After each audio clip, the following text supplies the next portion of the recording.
Bonjour à tous. Dans ce nouveau tuto, je vais vous montrer comment utiliser CamStudio.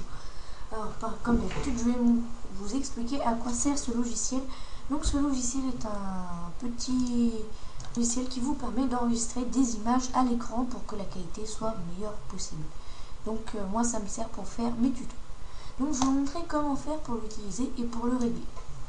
Donc, déjà, vous pouvez régler le mode d'enregistrement. Donc moi je vous conseille, donc normalement quand vous téléchargez le logiciel c'est en SWF, je vous conseille de le mettre en AVI en cliquant ici.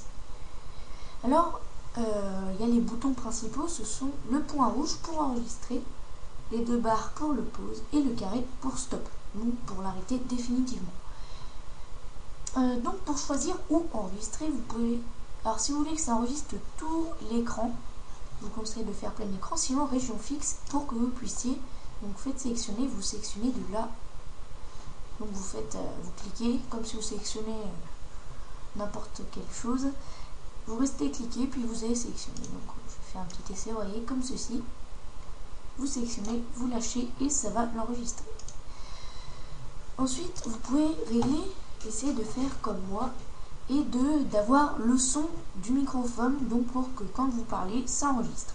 Donc vous allez dans options et vous allez faire enregistrer à partir du microphone. Là, on peut faire aussi des options du curseur. Donc moi j'ai mis un cercle rouge comme ici. On peut augmenter ou réduire la taille, etc. On peut cacher le curseur, on peut utiliser actuel ou un curseur personnalisé ou même dans un fichier. Donc après vous faites OK, moi je vais faire fermer ce que j'ai déjà tout réglé. Après, vu on n'a pas besoin d'y toucher, après, si vous voulez quand même. Et pour changer de vue, vous cliquez ici. Et ça va changer un petit peu la vue. Voilà. Je crois que c'est tout pour ce logiciel, hein, qui est assez... Alors, j'ai aussi un petit truc. Donc, option du programme, vous pouvez choisir enregistrer les réglages en sortant, donc ça enregistre automatiquement, et jouer le fichier AVI.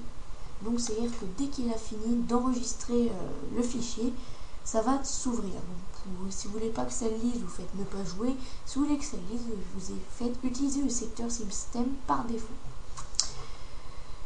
Et voilà, donc pour ce logiciel, je vous ai appris les bases, le minimum qu'il faut que vous sachiez pour pouvoir utiliser ce logiciel.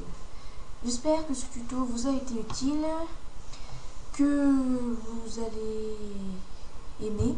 Si vous avez aimé, mettez-moi un j'aime. Si vous voulez que je modifie des choses dans mes prochains tutos ou si vous avez des questions, écrivez-moi un commentaire, je vous répondrai. À bientôt.